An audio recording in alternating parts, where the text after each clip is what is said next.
হ্যাঁ বন্ধুরা, এই টেট নামক দানবের সূত্রপাত কিন্তু বহুদিন আগেই ঘটার সম্ভাবনা ছিল।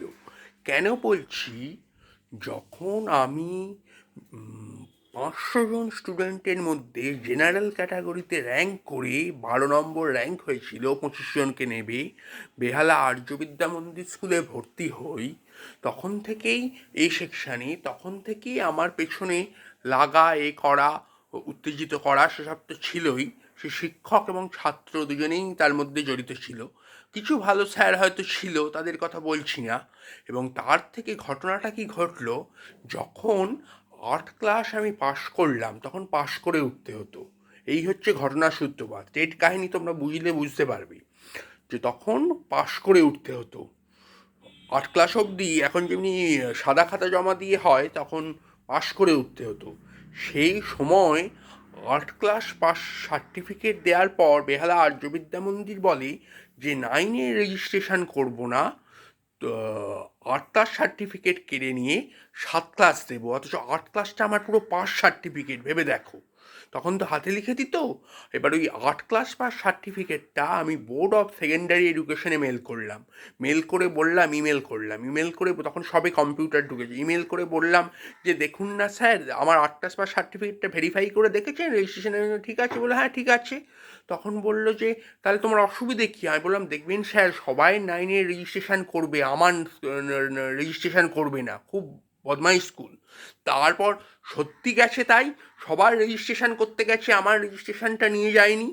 তখনই ফেসে গেছে। সে সমস্তটা বুদ্ধি ছিল ওখানকার সংস্কৃতের স্যার, অ্যাসিস্ট্যান্ট হেডমাস্টার কয়াল স্যারের বুদ্ধি।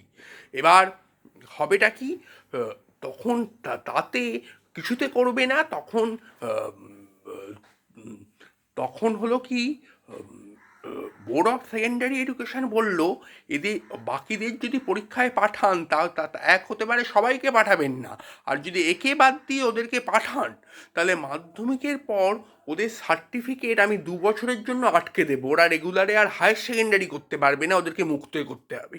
তখন কান্না। আর এদিকে কয়েল স্যার শোকস খেয়ে গেছে বোর্ড অফ সেকেন্ডারি এডুকেশনে, যদিও পরবর্তীকালে চাকরি চলে গিয়ে ওর মেয়েও আর পেনশন বা প্রভিডেন্ট ফান্ড কিছু পায় না, বেনিফিট। তা এই করে হলো সূত্রপাত। তারপর আমি 9 ফেল করেছিলাম।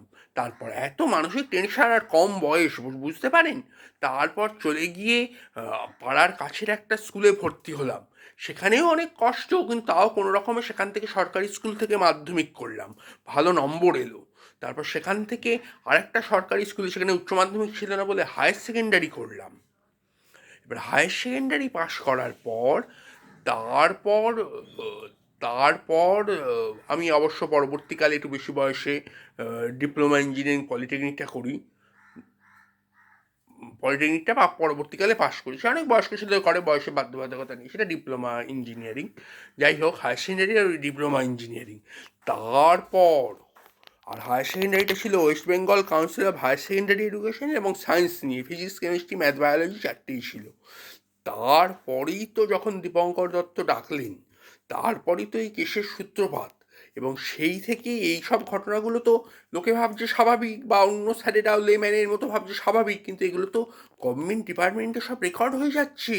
আর এই রেকর্ডগুলো পুরো সামাজিক ব্যবস্থা, এগুলো তো রিপার্কেশন ফেলবেই। টিচাররাই যে সব সাধু পুরুষ তা তো নয়। স্টুডেন্ট টিচার প্যাক্ট হয়ে যায়। আমরা নন্টে ফন্টে কেলটুদার গল্পে আমরা দেখেছি স্টুডেন্ট টিচার কিন্তু প্যাক্ট হয়ে যায়। এবং এই প্যাক্ট আপনারা বুঝতে পারবেন না।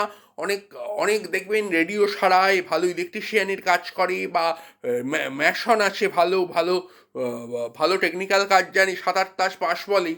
হয়তো এদেরকে মানে এমন মানে মানসিক ব্যবহার করা হয়, এরা এরা মাথা পরিষ্কার, কিন্তু এদেরকে এমন মানসিক ব্যবহার করা হয় সেটা হয়তো পারেনি, বুঝলেন? তা সেই সময় আর নিজেদের ছেলেমেয়েদের ইংলিশ মিডিয়াম স্কুলে পড়াবে। তা সেই সময় থেকেই এই ধরনের ঘটনাগুলোর সূত্রপাত হয়। অন্যদের ক্ষেত্রে প্রকাশ পায়নি, যদিও মিডিয়া হাউসরা প্রচণ্ড চেষ্টা করলো আমার সম্বন্ধে নানা রকম বলার, কিন্তু সফল হয়নি। তা এই হচ্ছে ব্যাপার। আপনারা যদি কেউ চৌরাস্তায় থাকেন, বরিশা শশীভূষণ জনকল্যাণ বিদ্যাপীঠটা চৌরাস্তায় নাম নাম শুনেছেন, বরিশা বয়েজের পাশে, ওই স্কুলটা তো ফেক নয়। বা আপনারা যারা এলআইসি ওয়েস্ট বরিশা কমলা বিদ্যা মন্দির স্কুলটার নাম শুনেছেন, দুটোই সরকারি স্কুল, ওদের জাল জচ্চুরির কোনো ব্যাপার নেই। খারাপ স্কুল হতে পারে, কিন্তু জাল জচ্চুরি ব্যাপার নেই। যারা বেসরকারিতে মোটা টাকা দিয়ে পড়ছে তাদের ক্ষেত্রে জাল হতে পারে বিষ্ণু কলেজ ভেবে।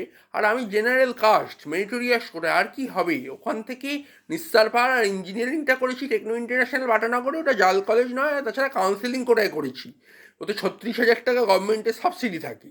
ও আর মানে ওখান থেকে বেরোবার নিষ্কৃতি কিছু নেই, মানে জোর খাটিয়ে ক্যান্সেল করে দিলেও জাল জচ্চুরি করেছি বলতে পারবে না।